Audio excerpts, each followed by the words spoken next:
দেবিদ্বারে গোমতী নদীর মাটি খেকোদের বিরুদ্ধে ইফটিজিং ও মাদকের বিরুদ্ধে জিরো টলারেন্স ঘোষণা করেছে নবনির্বাচিত সাংসদ হাসনাত আব্দুল্লাহ।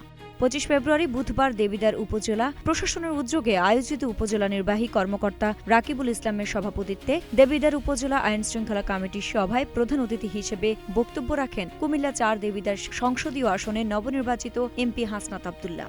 এ সময় তিনি বলেন, জনগণ আমাকে বিনা পয়সায় ভোট দিয়েছে, আমি 100 টাকাও খরচ করিনি। এজন্য আমার দায়বদ্ধতা আছে দেবিদ্বারের মানুষের কাছে।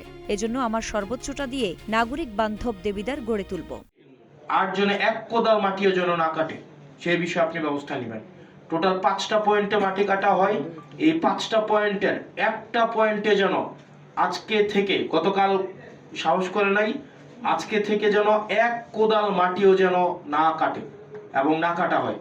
কারণ কোনো এক কোদাল যদি মাটি কাটা হয়, এটার কিন্তু আপনাদের আইনগত দায়িত্ব আপনাদেরকে নিতে হবে। যে পুলিশ আবার হচ্ছে ওই মাটি যারা কাটে তাদেরকে আবার একটু সচেতন করে দেয়।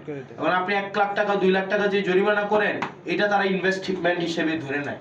মানে তারা যখন মাটিটা কাটে, এই জরিমানার টাকাটা তারা এটাকে একটা ধরেই নেয় যে এটা আমার মানে অপচয় ব্যয় হিসাবে এটা যাবে। তো সেই জায়গা থেকে তাদের এই খরচটা তাদের গায়েই লাগে না। তো সেজন্য আপনারা বিশেষ করে পুলিশের এখানে ভূমিকাটা হচ্ছে খুবই মানে গুরুত্বপূর্ণ। এই জিনিসটা আপনারা করবেন। আরেকটা বিষয়, বাজার স্থানান্তরকরণ। আমি এখানে ইউনো মহোদয় এবং এসিলেন মহোদয়ের সহযোগিতা চাইবো। আপনারা যদি চান, আজকেই আমরা ব্যবসায়ীদের সাথে কথা বলবো। এবং গতকাল আমি যখন বাজারে গিয়েছি, ব্যবসায়ীরা আমাকে বলেছে তাদের জন্য একটা স্থায়ী ব্যবস্থা করে দিতে। আমরা প্রয়োজনে আইনগতভাবেই তাদেরকে এই জায়গায় কোনো বসতে দিব না, তাদেরকে আমরা বাধ্য করব আইনের জায়গা থেকে আইনগতভাবেই যে আপনারা ওখানে চলে যান। আইরিন হাসান, নাগরিক প্রতিদিন।